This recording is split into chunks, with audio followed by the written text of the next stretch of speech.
संपादक हजारी प्रसाद द्विवेदी। पद हैं कबीर के। क्रम संख्या 160 से 209। आज हम शुरुआती 10 पद करेंगे।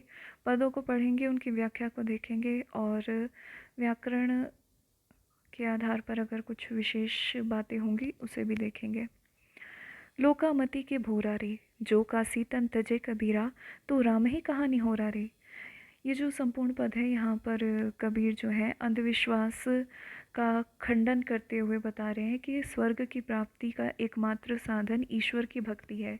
ये बिल्कुल भी मैटर नहीं करता कि आप अपना जो शरीर है वो कहाँ तज रहे हैं। तो वो कहते हैं लोकामति के भोरा रे, जो कासी तन तजे कबीरा, तो राम ही कहानी हो रा रे। इस संसार के लोग बुद्धि के कितने भोले हैं। वे समझते हैं कि काशी में मरने से हमें स्वर्ग की प्राप्ति हो जाएगी। यदि काशी में मरने मात्र से हमें मोक्ष मिल जाता तो राम भक्ति करने की एवं उसके कृपा याचना की आवश्यकता ही क्यों पड़ती। अब हम ऐसे इह जन्म का लाहारे, राम भगति परि जाको हितचित, ताको अचिरज कहारे। जिस मनुष्य के हृदय में ईश्वर की सच्ची भक्ति का वास हो जाता है, उसके हृदय में कोई संदेह जैसी गुंजाइश नहीं रहती। गुरु प्रसाद साध की संगति, जन जिते जाए जुलाहारे। कहे कबीर सुनो रे संतो, भ्रमी परे जिनि कोई रे। जस काशी तस मग हर ऊसर, हृदय राम सती होई रे। कबीर कहते हैं कि ईश्वर भक्ति गुरु कृपा और साधुओं की संगति से प्राप्त होते हैं। और फिर कहते हैं जैसे जल ढुलक कर जल में मिल जाता है, उसमें एकाकार हो जाता है, उसी प्रकार जुलाहा कबीर भी उसे परमात्मा में एकाकार स्थापित कर लेता है। फिर कबीर कहते हैं, हे संत सज्जनों सुनो, भ्रम में कोई भी न पड़ना कि काशी में मरने से स्वर्ग की प्राप्ति हो जाएगी। जैसा काशी है वैसा ही मगहर है, दोनों में कोई भेद नहीं। राम के प्रति सच्ची भक्ति से ईश्वर की प्राप्ति हो सकेगी। विशेष इसमें हम देखेंगे तो द्वितीय पंक्ति में वक्रोक्ति अलंकार है, चतुर्थ में उदाहरण है, और भाव पक्ष को देखेंगे तो अंधविश्वास का खंडन है। जल का उदाहरण है आत्मा परमात्मा के एकीकरण को दिखाने के लिए, और मोक्ष के लिए गुरु कृपा साधु संगति हरिभजन को इन्होंने आवश्यक बताया है। और साथ ही साथ इन्होंने कहा है कि जो मनुष्य है वो बाह्य चरणों में उलझा रहता है और ईश्वर की प्राप्ति उससे संभव नहीं हो सकती। ठीक है, किसमें? बाह्य आचारों में पड़े रहने से। अगला हम देखते हैं पद संख्या 161 और 62, ये दोनों इकट्ठे ही हैं। तो पूजा सेवा नेम व्रत, गुड़ियन कासा खेल।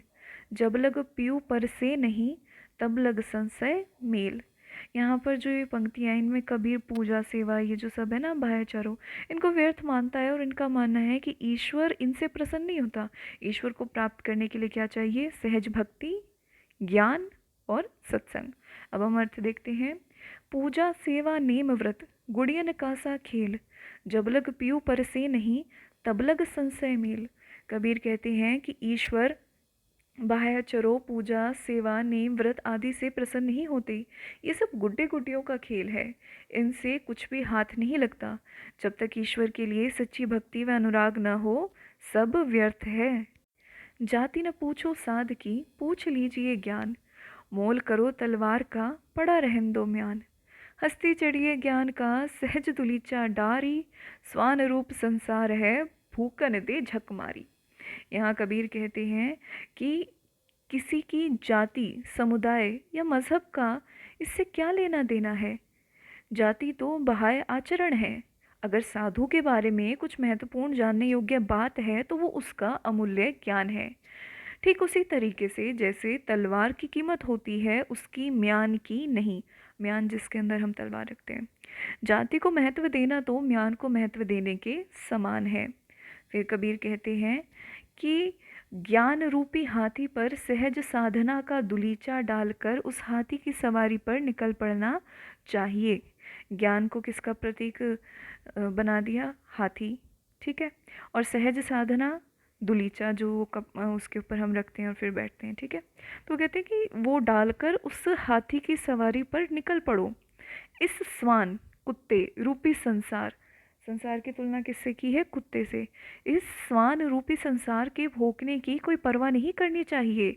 इसका मतलब है कि ज्ञान और भक्ति के पथ पर चलते हुए दुनिया की किसी आलोचना के प्रति हमें ध्यान नहीं देना चाहिए, उसके प्रति हमें निश्चिंत रहना चाहिए।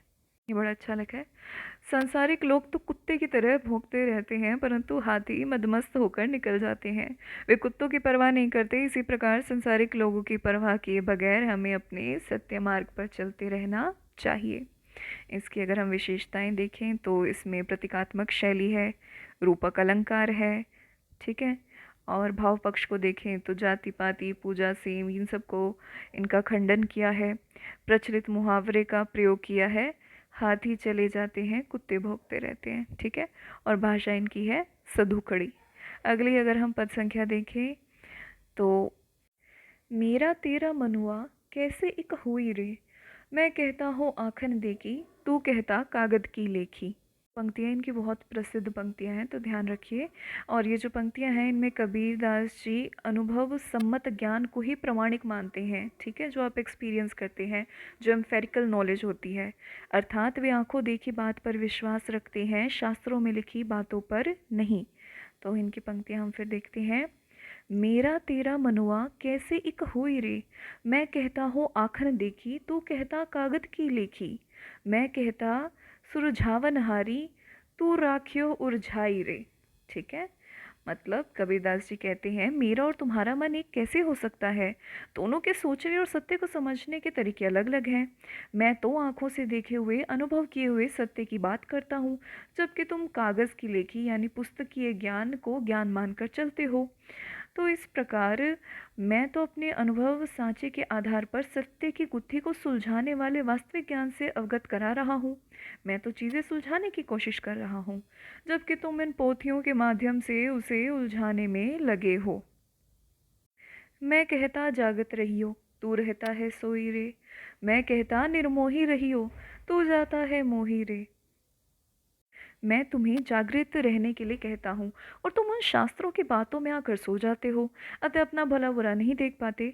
मैं तुम्हें सांसारिक मोह माया से दूर रहकर निर्मोही बनने का उपदेश देता हूँ, किंतु तू है कि माया मोह में उतना ही लीन होता जाता है। जुगन जगत समझावत हारा, कहीं न मानत कोई रे।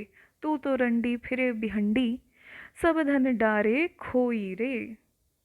कहते हैं तुम्हें समझाते हुए युग बीत गए, पर तू कही हुई बात मानता ही नहीं। तेरी स्थिति तो उस वैश्या के समान है जो अपने दुष्चरित्र के कारण अपने द्वारा अर्जित सारी संपत्ति स्वयं ही नष्ट कर लेती है। सतगुरु धारा निर्बल बाहे, वामे कापा धोई रे।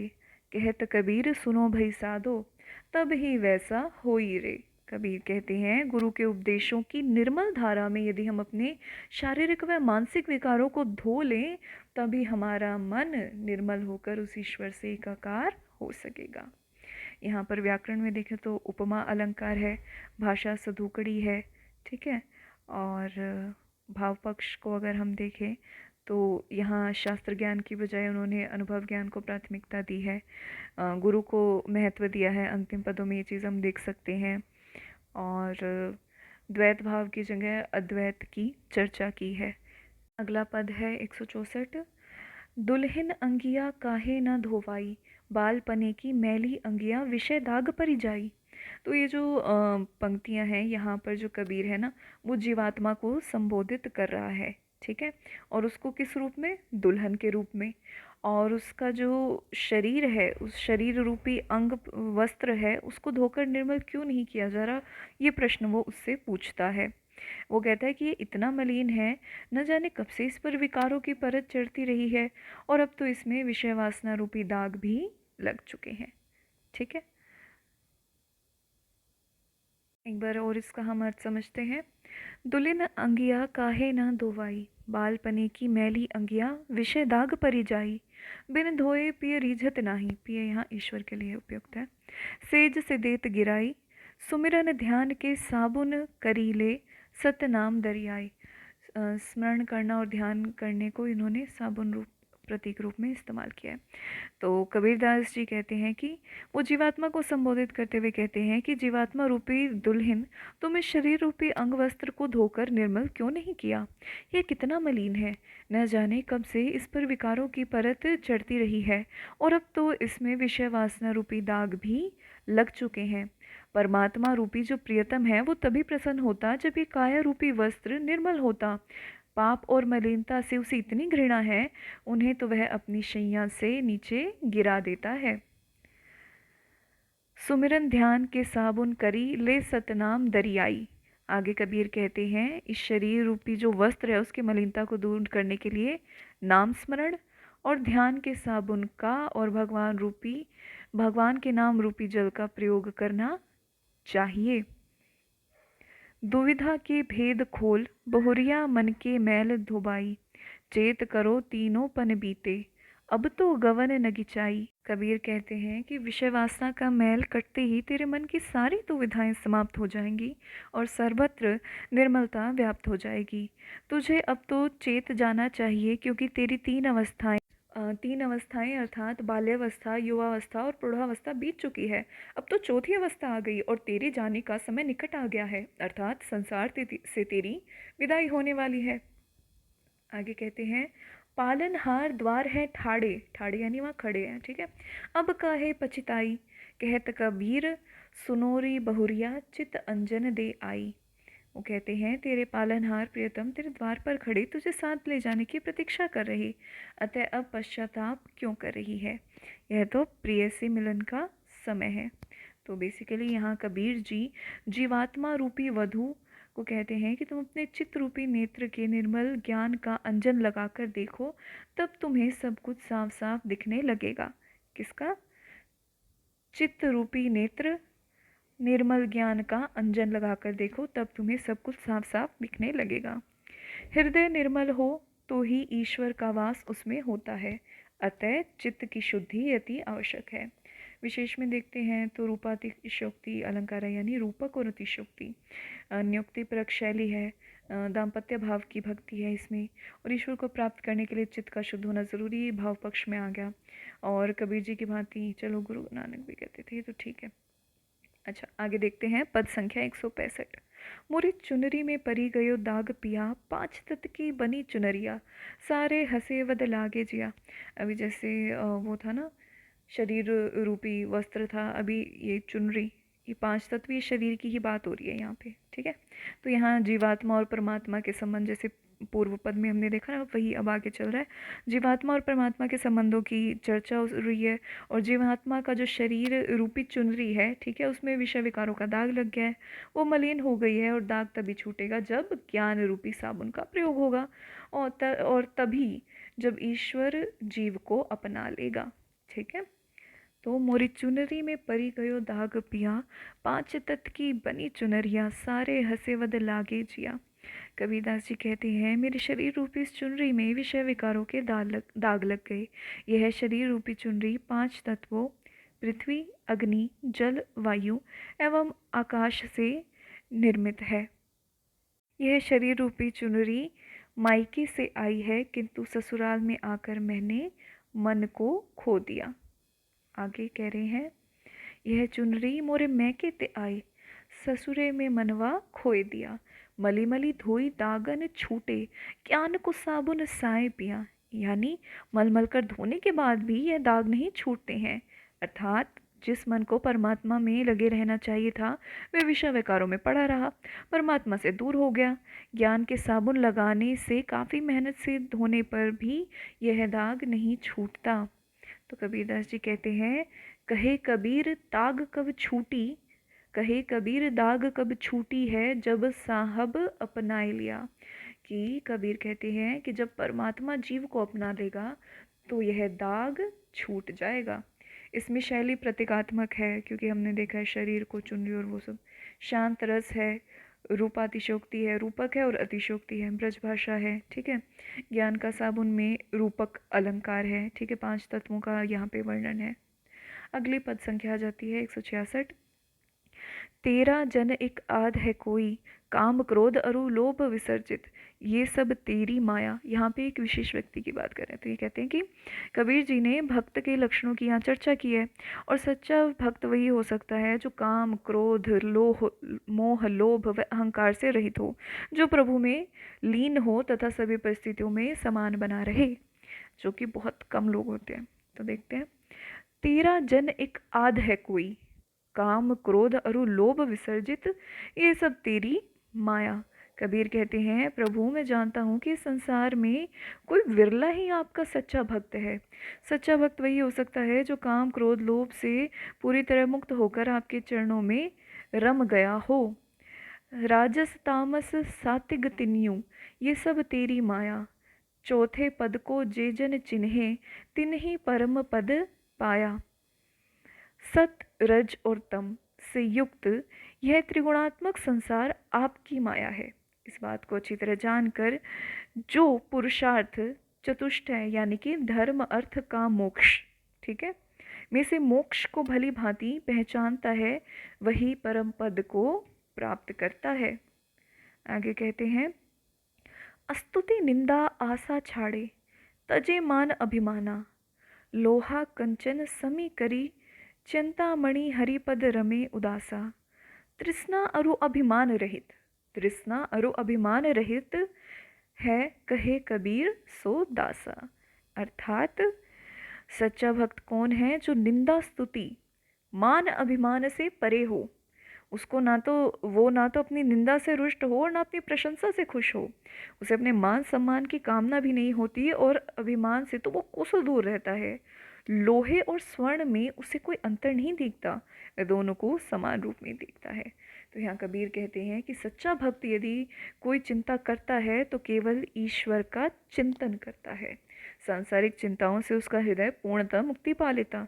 सच तो यह है कि जिसका मन तृष्णा और अभिमान से रहित हो चुका है, वह ईश्वर का सच्चा दास है। सच्चा भक्त निंदा स्तुति आशा निराशा मान अभिमान से परे है। विशेष सच्चे भक्ति के गुणों की चर्चा है। व्याकरण में हम देखते हैं सदोकड़ी भाषा है, ठीक है, और भाव पक्ष में हम देख रहे हैं विषय विकारों से मुक्त होकर संतुलन साधना उसे करनी चाहिए, ठीक है। अगला पद आ जाता है, अबुझा लोग कहा लो बूझे, बूझनहार विचारो। केते रामचंद्र तपस्वी से जिन जग यह फरमाया। यहाँ जो है ना, इसमें इस पद में ईश्वर को समझने के सभी दावों पर जो कबीर जी हैं उन्होंने अपनी अनुभवी दृष्टि से विचार किया है। तो कहते हैं, अबुझा लोग कहाँ लो बूझे, बूझनहार विचारो।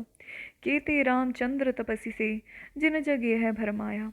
कबीर कहते हैं, ईश्वर को समझने वालों से वो कहते हैं कि ज़रा इस बात पर भी तो विचार करो कि अब तक तो जो लोग स्वयं अबुझ हैं वे कहाँ तक समझ पाए। अर्थात जो लोग जिन लोगों के आधार पर तुम ईश्वर को समझने का प्रयास कर रहे हो, क्या उनके आधार पर उसे समझा जा सकता है? कबीर जी स्वयं प्रश्न करते हुए कहते हैं कि क्या उस तपस्वी रामचंद्र के आधार पर समझा जा सकता है जिनके कारण यह संसार अब भी भ्रम में है, या उस मुरलीधर कृष्ण के द्वारा जिन्होंने खुद उसका अंत नहीं पाया। जंगल में वास करने वाले उन विविध नामधारी अवतारों से भी भला कैसे समझा जा सकता है? जंगल में वास करने वाले उन विविध साधक सन्यासियों से भी कैसे समझा जा सकता है? तो कबीर कहते हैं, जो लोग स्वयं अबुझ हैं, अबुझा लोग कहाँ लो बूझे, बूझनहार विचारो। केते रामचंद्र तपस्वी से जिन जग यह भरमाया।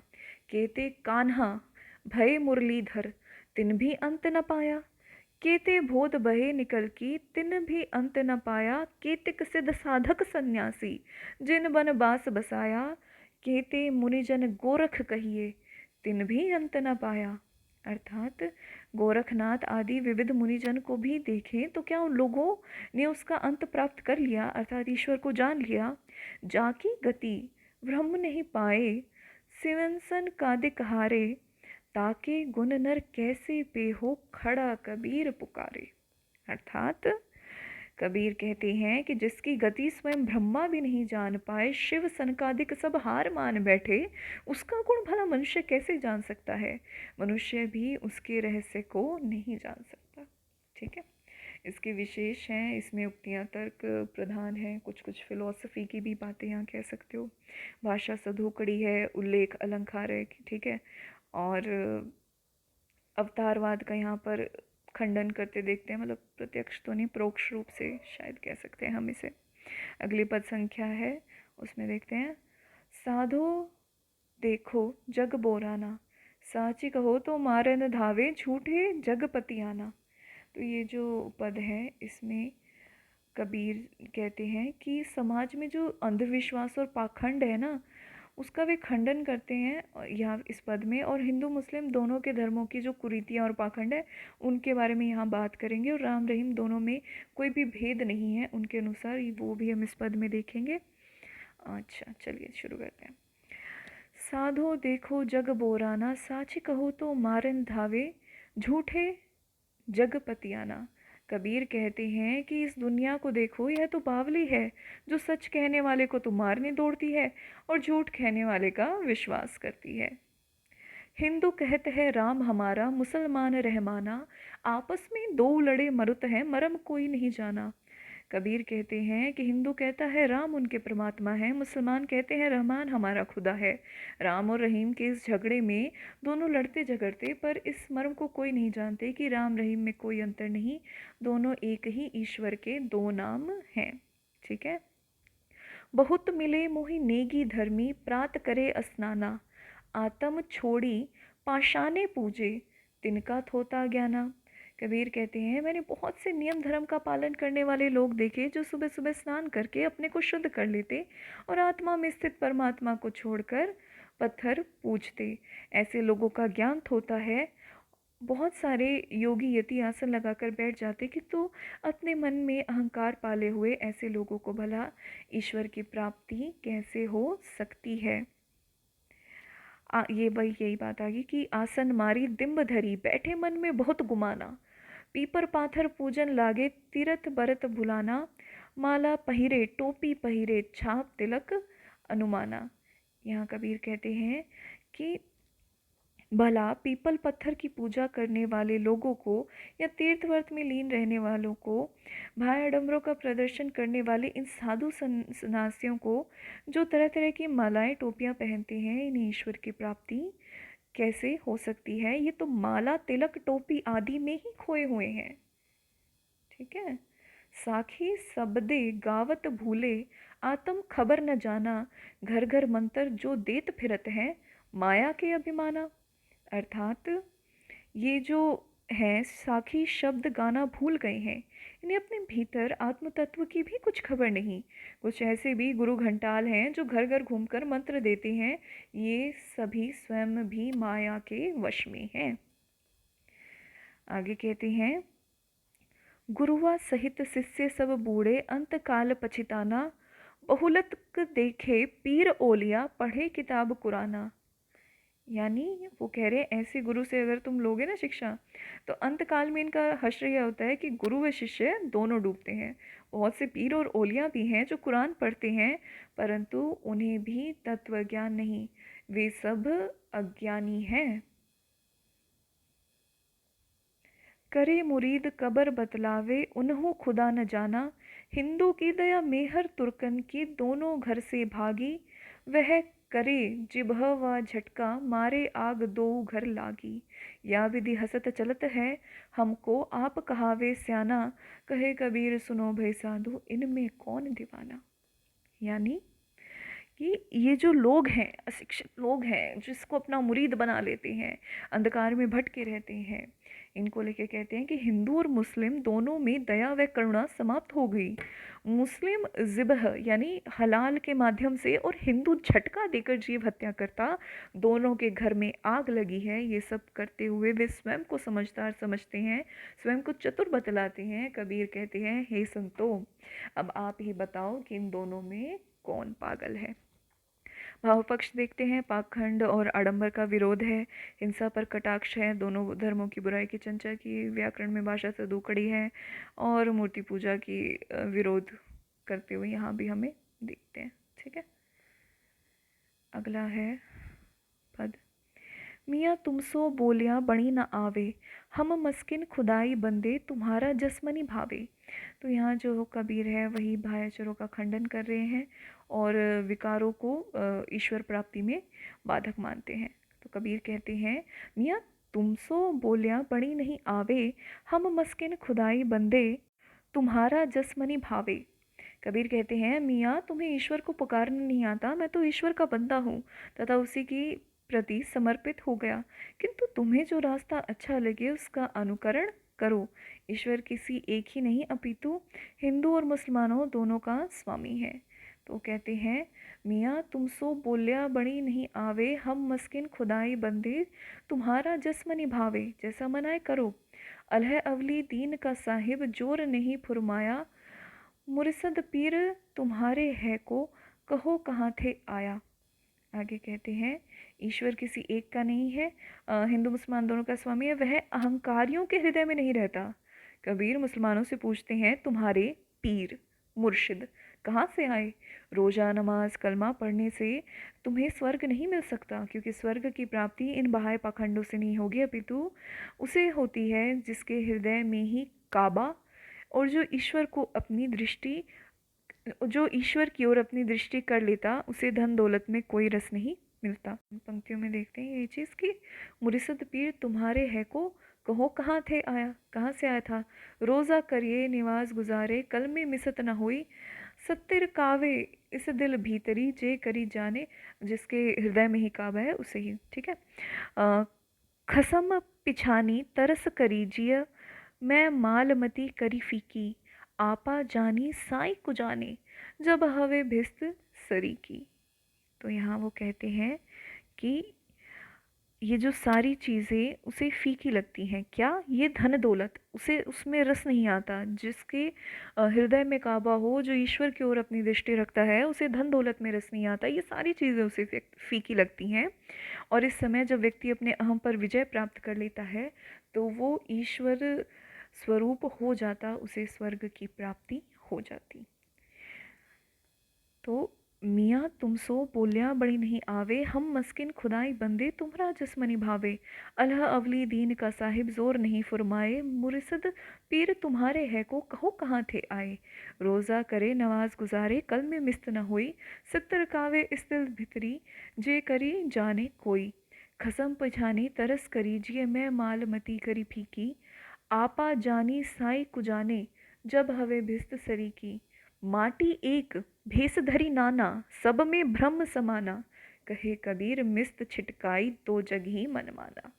तो कबीर कहते हैं कि आत्मस्वरूप को जानकर ही व्यक्ति ईश्वर को जान पाता है, तभी स्वर्ग प्राप्ति होती है। फिर कहता है कि एक ही मिट्टी से तो अनेक पुतले गढ़े हैं, उसी प्रकार संपूर्ण प्राणियों में एक ही भ्रम तो समाया हुआ है। कहते हैं कि तो अहंकार में डूबा हुआ है, इसलिए तुझे स्वर्ग कैसे अच्छा लगेगा। तेरा मन तो दोजख यानी नरक में ही रमा है। भाषा अरबी फारसी के शब्द इसमें हैं, ठीक है। आडम्बरपूर्ण उपासना का विरोध कर रहे हैं, तत्वज्ञान पर बल दे रहे हैं।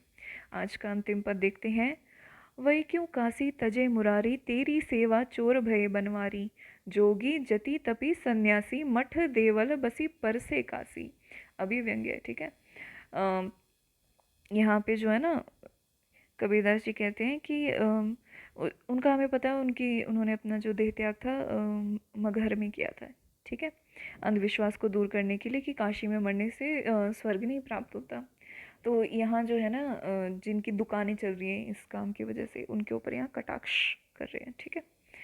तो कहते हैं, वे क्यों काशी तजे मुरारी, तेरी सेवा चोर भय बनवारी, जोगी जति तपी सन्यासी, मठ देवल बसी परसे काशी। कबीर कहते हैं कि ईश्वर को संबोधित करते हुए कहते हैं, मुरारी कहते हैं कि काशी का त्याग वे क्यों करें, वे सब के सब तेरी सेवा से जी चुराने वाले हो गए हैं। ये योगी जति तपी सन्यासी विविध मठों और दिवालियों में काशी का स्पर्श करने के लिए बैठे हैं। इनके मन में यह धारणा घर कर गई है कि ये काशी में बसने मात्र से मोक्ष के अधिकारी हैं, इसलिए प्रभु पद सेवा बहुत महत्व की बात नहीं रह जाती। ये शरीर को तो दिन में 3 बार धोते, परंतु इस काया के भीतर जो मलिनता है उसे दूर नहीं कर पाते। तो यहाँ कहते हैं कि वे क्यों काशी तजे मुरारी, तेरी सेवा चोर भय बनवारी, जोगी जति तपी सन्यासी, मठ देवल बसी पर से काशी। 3 बार से जे नति प्रति नहावे, 3 बार नहाते हैं, काया भीतरी खबरें न पावे, लेकिन अंदर का जो मैल है उसको तो नहीं ये नष्ट कर पाते, या उसको तो नहीं साफ कर पाते। देवल देवल फिरी देही, नाव निरंजन कभू न ली, ठीक है। मंदिर मंदिर फिरते रहते हैं, तुम्हारा स्मरण तो ये करते ही नहीं।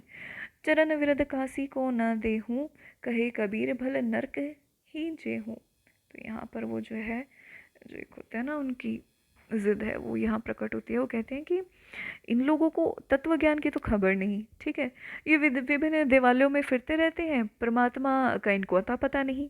कहते हैं कि प्रभु मैं आपके चरणों का दास हूँ और आप ही के चरणों के दास हूँ, और आप ही के चरणों की भक्ति करते हुए मैं मुक्ति पा लूँगा। यह यश मैं काशी को क्यों दूँ, मैं स्थान विशेष को क्यों दूँ। आपके चरणों की वंदना करते हुए मुझे मगहर में भी मरना पड़े तो भी मैं तैयार हूँ। यानी अगर वहाँ से अगर मेरे को नर्क भी जाना पड़े तो भी मैं तैयार हूँ, पर ये जो है मैं आपके चरणों का ही दास बना रहूँगा और आप ही से जो है ज्ञान पाकर, भक्ति का वरदान पाकर मोक्ष प्राप्ति करूँगा। आगे विशेष में आता है, पाखंड का विरोध कर रहे हैं, परमात्मा की भक्ति को महत्व दे रहे हैं, सदुकड़ी भाषा है। और अंतिम पद में हमें उपमा अलंकार भी देखने को मिलता है। आज के लिए इतना ही, बाकी का हम अगले भाग में पढ़ेंगे।